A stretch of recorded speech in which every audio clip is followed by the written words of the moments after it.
বিজ্ঞানীরা একটা নতুন জাত যেটা উদ্ভাবন করছে, এই জাতটা হলো ওই যে আমার বোন তো এটা লিখবো না, এই জন্য দেখেন একটা কলামও লিখতেছে না। আমাদের কিন্তু আমার পেঁয়াজের দাম হঠাৎ বাজারে একটুখানি বেড়ে গেছে, বাট আপনারা জানেন যে আমরা পেঁয়াজের জন্য কিন্তু অনেকগুলি ফ্লো মেশিন দিছি।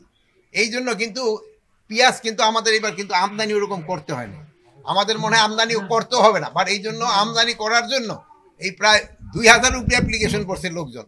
ওই এই আমদানিটা করলে আমরা কৃষকরা একটা বড় ধরনের সাফার করবে।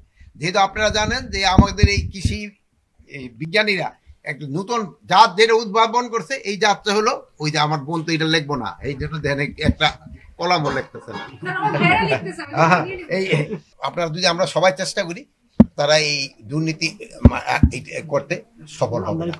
আমরা আমরা আমদানির ওরকম করার ইচ্ছা, আমরা আমদানি হয়তো আমরা অনুমতি আমাদের হয়তো দিতে হবে না, যেটা আমাদের যে প্রোডাকশন হয়েছে এটা আমাদের কৃষকরা যে উৎপাদন করছে এটা আমাদের ভোক্তাদের চাহিদা মিটে যাবে।